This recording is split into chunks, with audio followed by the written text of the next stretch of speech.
함께하는 기도회가 되기를 간절히 바랍니다. 오늘은 예수님을 아는 진짜 믿음이라는 제목으로 요한복음의 사마리아 여인에 대한 그 말씀을 가지고 은혜를 나누고자 합니다. 먼저 이야기를 하나 하겠습니다. 외줄타기에 대한 대가가 하나 있었습니다. 지금까지 단 한 번도 이 사람 실수한 적이 없었고요.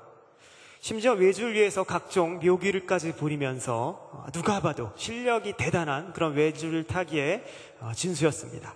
그런데 이 사람이 세계적인 쇼 하나를 기획을 했는데 그게 바로 나야가라 폭포에서 외줄을 만들어 놓고 거기를 지나가는 것이었습니다. 아찔하면서도 굉장히 진기한 쇼이기 때문에 많은 사람들이 이것을 구경하러 모였고 많은 외신 기자들도 모여서 이것을 촬영하려고 기다리고 있었습니다. 그래서 이 사람이 나야가라 폭포 위에서 외줄을 타고 건너가기 시작했습니다. 그리고 뒤로 돌기도 하고 점프도 하고 하면서 건너갑니다. 그래서 결국에는 건너갔습니다. 한 번도 실수하지 않고 끝까지 건너갔습니다. 그래서 이 모습을 본 사람들이 우레와 같은 박수를 보내면서 역시 성공할 줄 알았다. 역시 당신은 정말 그렇게 성공할 줄 알았다라고 박수를 보냈습니다. 그래서 이 대가가 이 사람들을 향해서 박수치는 그 사람들을 향해서 한 가지를 물었습니다. 제가 이번에는 한 사람을 등에 업고 여기를 건너갈 건데 여러분은 제가 성공할 것이라고 믿습니까? 이렇게 물어봤습니다. 뭐라 그랬을까요, 사람들이? 네, 믿습니다. 당신이 분명히 성공할 것은 믿습니다. 라고 환호성을 치면서 박수를 보냈습니다. 그러자 이 사람이 그렇다면 내 등에 외줄을 같이 엎여서 탈 사람이 있으면 한 명 나와주세요 라고 제안했습니다. 네, 웃으시는 거 보니까 아시는 것 같아요. 아무도 선뜻 나오지 못했어요. 그래서 몇 번 더 물었는데 정적만 흘렀지 아무도 나오지 못했습니다. 그때 한 아이가 나와서 제가 업혀가겠습니다. 저를 업고 가세요. 그러고 나왔습니다. 그래서 그 사람이 그 아이를 업고 건너갔습니다. 성공했을까요? 실패했을까요? 성공했죠. 그래서 사람들이 또 환호합니다. 역시 성공할 줄 알았다고 환호합니다. 근데 궁금한 게 있습니다. 과연 그 아이는 어떤 용기를 가지고 그 등에 업혔을까 하는 것이죠. 그래서 기자 한 명이 빨리 가서 그 아이에게 물어봤습니다. 아이야, 너는 어떻게 그런 용기가 있었니? 라고 물어보니까 그 아이가 뭐라고 대답했을까요? 네, 아시군요. 네, 저는 우리 아빠를 믿거든요 라고 말했습니다. 네, 믿음이란 것이 무엇인지를 너무나도 잘 알게 해주는 이야기 같습니다. 많은 사람들은 기적을 믿습니다. 그리고 어떠한 능력도 믿습니다. 그런데 그 믿음은 머리로만 아는 거지 내적인 강한 신뢰를 가지고 있는 것은 아닙니다. 이 아이는 아빠의 능력을 잘 알았습니다. 그리고 그 능력을 아는 것뿐만 아니라 중요한 것은 자신의 아빠 자체를 믿고 아빠를 신뢰한 것입니다. 그래서 그 신뢰함을 통해서 이 실천이 가능했다는 것입니다. 그러면 아빠를 신뢰하는 이 믿음, 도대체 어떻게 이 신뢰하는 믿음이 생겼을까요? 그것은 바로 그동안 아빠와 인격적인 교제를 하고 있었기 때문입니다. 인격적인 교제를 통해서 아빠와의 그 아이와는 이렇게 유대감이 생겼고 그렇게 굳건한 실제적인 정말 실천을 할 수 있는 믿음이 생겼던 것입니다. 오늘 본문은 이러한 믿음에 대해서 말하고 있습니다. 사실 오늘 본문은 사마리아 수가성 여인에서 만난 그 우물가의 여인에 대한 이야기 중에 마지막 부분입니다. 보통 유대인들은 사마리아 사람들을 굉장히 멸시했죠. 그래서 사마리아 지방을 이렇게 돌아서 가기도 했는데 예수님이 유대 지방에서 니고데모를 만난 후에 이제 갈릴리로 가시는 길에 사마리아를 통과하여 가십니다. 돌아가도 되는데 굳이 통과하여 가신다는 겁니다. 그래서 통과할 뿐만 아니라 사마리아의 한 여자에게 말을 거시죠. 굉장히 놀라운 일이었습니다. 유대인이 그것도 다른 사람도 아닌 여자에게, 당시에 여자에게 말을 걸어온다는 것은 그 자체가 너무나도 이상한 일이었습니다. 그래서 사실 사마리아 여인은요 굉장한 경계를 합니다. 이 사람이 왜 이러지 나한테? 이렇게 경계를 합니다. 그럼에도 불구하고 예수님은 굳이 사마리아를 통과하신 이유가 바로 이 여인을 만나기 위한 이유였기 때문에 그 마음을 열기 위해서 여러 가지 대화를 하시죠. 성경에서 예수님이 이렇게 한 사람하고 대화를 하고 그 대화가 이렇게 길게 기록된 것은 사마리아 여인 말고 없을 정도로 성경에서 굉장히 많은 분량을 차지하면서 그 둘만의 대화를 기록하고 있습니다. 근데 그 많은 이야기의 대화 과정 중에는 이 여인의 굉장히 아픈 과거까지 들추게 되죠. 무슨 이유인지 모르겠는데 이 여인은 5명의 남편이나 있었습니다. 남편이 죽었는지 이혼을 했는지 하여튼 굉장히 마음이 아팠을 것입니다. 그리고 지금도 또 다른 남자와 살고 있는 것을 정확히 지적을 하셨습니다. 이러한 아주 개인적인 대화부터 시작해서 예배에 대한 깊은 신학적인 말씀까지 이 사마리아 여인과 나누십니다.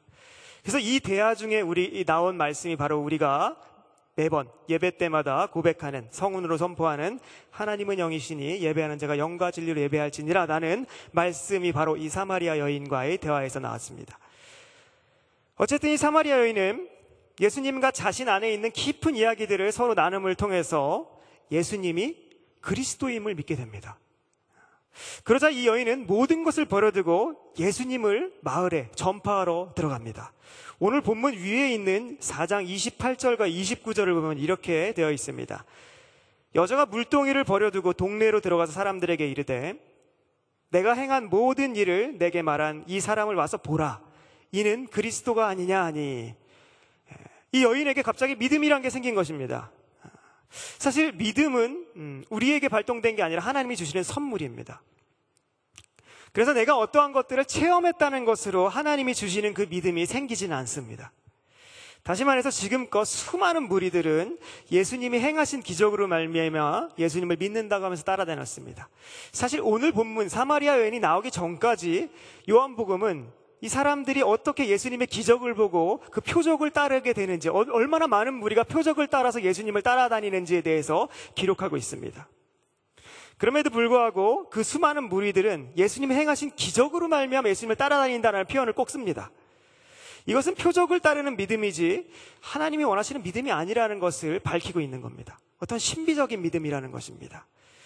그런데 이 사마리아 여인은 그리스도가 아니냐라고 하는 말을 하면서 이런 믿음이 생겼다는 말입니다.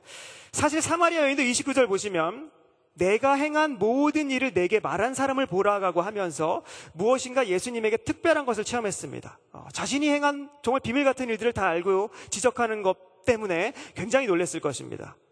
그렇지만 그러한 신기한 능력을 체험하는 것만으로는 예수님을 그리스도다, 예수님을 메시아다, 예수님을 우리를 구원하실 구원자다라고 믿지는 않습니다. 그래서 예수님을 우리의 구원자 되신 그리스도라고 믿는 것은 우리의 이해와 동의를 벗어난 것으로 하나님이 주시는 선물이라고 할 수 있는 것입니다. 우리는 되게 아무렇지도 않게 예수님이 우리의 구원자십니다라고 말하고 믿고 있지만 세상 사람들은 이것을 굉장히 이상하게 생각하죠. 이거는 이해할 수 있는 부분이 아닙니다. 그래서 우리는 이걸 믿음으로 선물 받고 나서 이것을 이해하게 됐고 동의했다는 것입니다. 그래서 우리의 이해와 동의보다는 믿음이라는 이 선물이 우리에게는 우선한다는 것입니다. 하나님이 주신 믿음이 있기 때문에 우리는 동의할 수 있었습니다. 그런데 중요한 게 있습니다. 하나님은 믿음이란 이 보이지 않는 것을 우리에게 주시고는 그 믿음이 그냥 있는 그대로, 그 마음속에 있는 그대로 가만히 있게 허락하시지 않는다는 겁니다.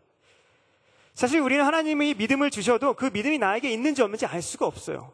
그래서 거듭남, 중생이라는 것은 언제였는지 모릅니다.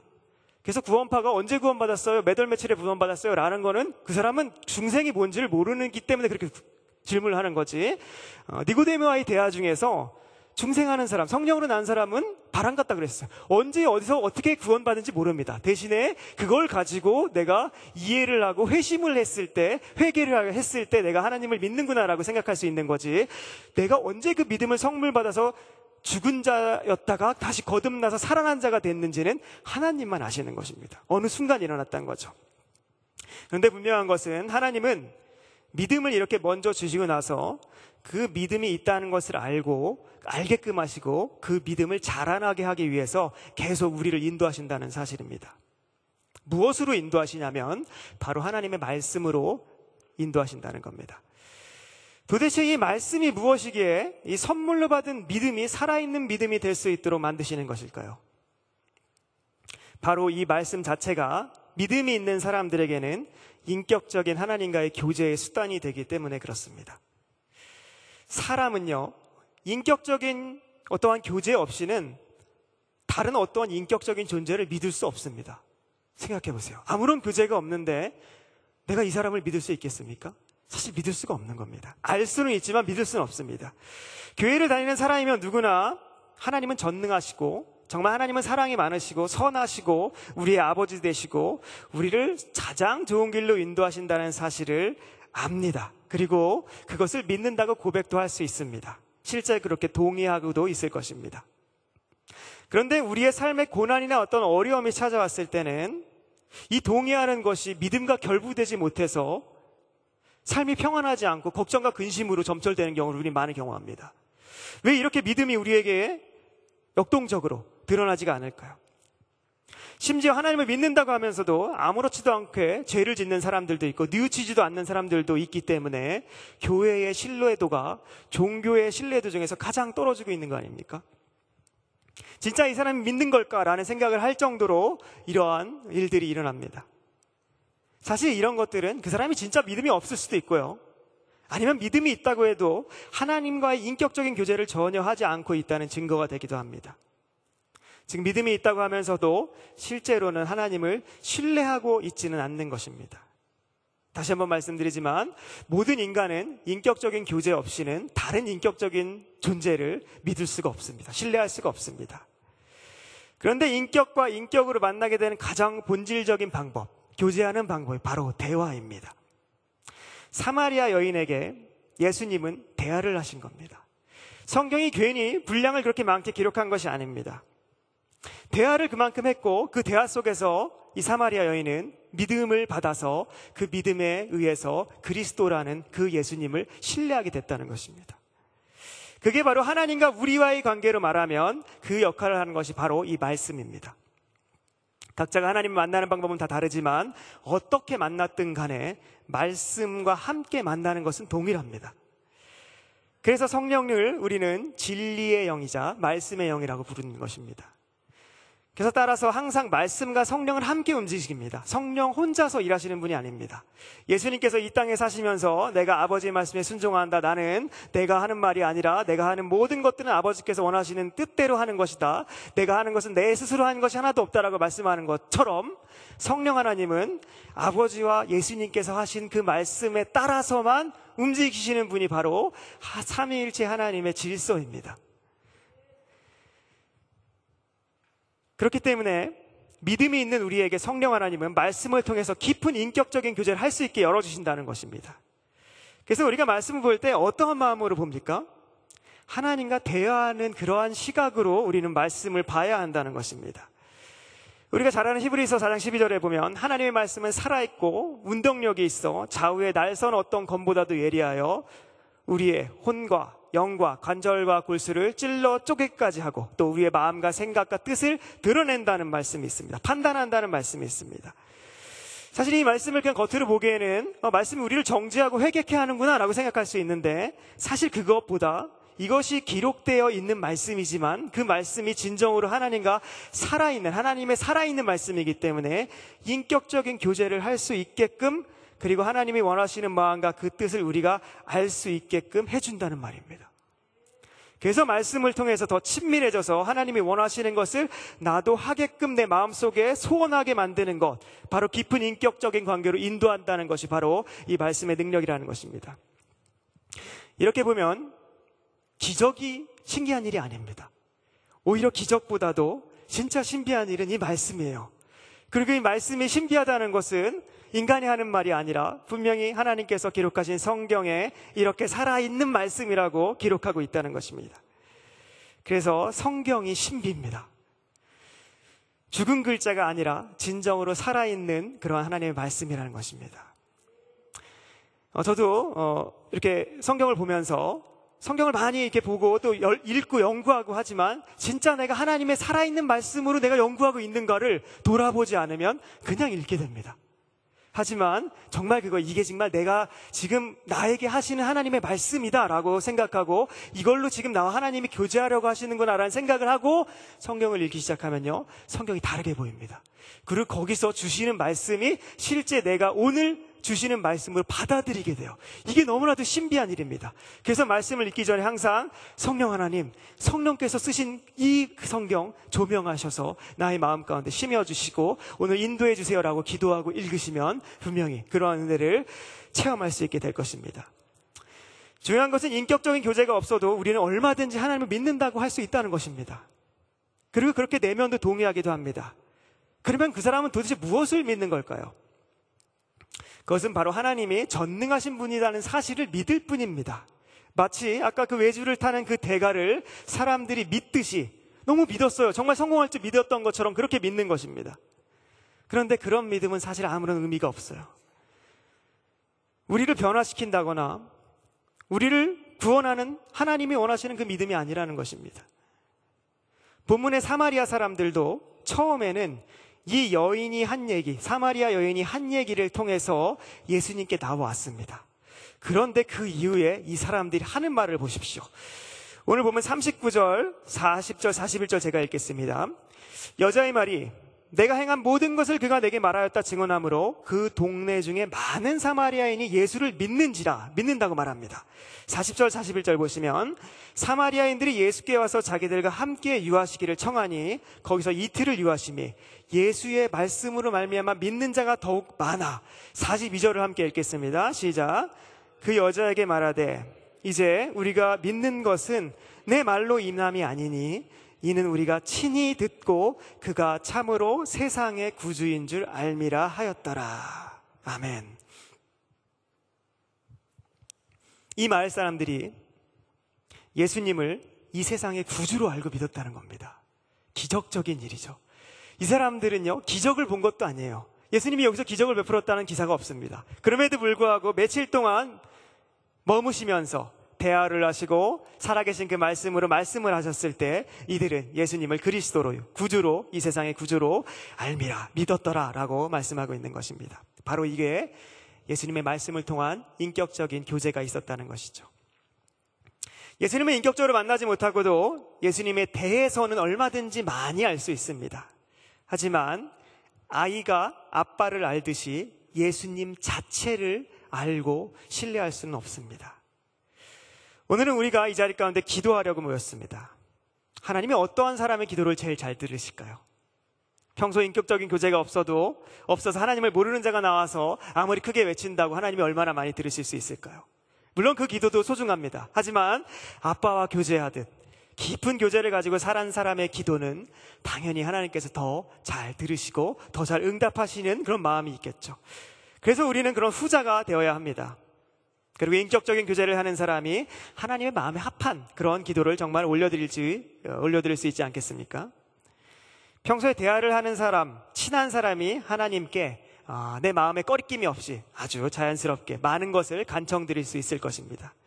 그래서 하나님과 친밀해지시기를 사모하시기를 바랍니다. 그리고 이것을 위해서 꼭 기도하시기를 바랍니다. 그리고 그것을 위해서 주신 이 말씀 인격적으로 보시고 소중히 여기시길 바랍니다. 구약 백성이나 사마리아 여인은 하나님이 직접 나타나시고 예수님이 직접 나타나셨기 때문에 어떻게 보면 부러운 눈으로 쳐다볼 수 있지만 중요한 건요, 그들에게는 이 말씀이 없었어요. 이 성경 말씀이 없었습니다. 구약 백성인 구약이 있었겠지만 지금은 이 완성된 계시인 하나님의 말씀이 우리에게 있습니다. 그래서 우리에게는 살아계신 하나님의 말씀이 있기 때문에 예수님이 내 눈에 지금 보이지 않아도 언제든지 우리는 하나님과 교제할 수 있고 대화를 할 수 있다는 것입니다. 이것으로 우리가 매일 깊은 하나님과의 대화를 하시기를 바랍니다. 그것이 바로 하나님이 원하시는 바입니다. 그리고 그렇게 깊이 교제를 하시려고 사실은 예수님께서 우리의 죄를 위해 죽으셨고 죽으셨을 뿐만 아니라 부활 승천하셔서 성령 하나님, 말씀의 영이신 성령 하나님을 우리에게 보내주신 것을 믿습니다. 말씀과 성령, 이것은 하나입니다. 그래서 이 교제를 통해서 더욱더 깊은 하나님과의 관계를 맺기를 기도하시고 구원의 길은 정말 외줄타기와 같다는 것을 기억하십시오. 그런데 그 외줄을 우리가 타는 게 아니라 우리는 예수님 등에 업혀가는 것입니다. 그래서 예수님께서 나에게 업혀라 라고 할 때 언제든 마음껏 기쁘게 업힐 수 있는 사람은 바로 말씀으로 하나님과 깊은 교제를 하는, 그래서 하나님을 신뢰하는 사람일 것입니다. 그렇게 우리 모두가 하나님의 품 안에서 모두 자연스럽게 엎혀서 이 길 끝에 평안하게 다 함께 도착하게 되기를 간절히 소원합니다. 기도하겠습니다.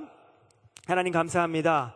오늘도 우리를 불러주시고 또 기도하기 전에 하나님 말씀을 허락해 주셔서 이 말씀을 통해서 우리를 부르시고 또 교제하시고 또 깊은 대화를 나누시기를 원하시는 아버지의 사랑의 그 대화를 들었습니다.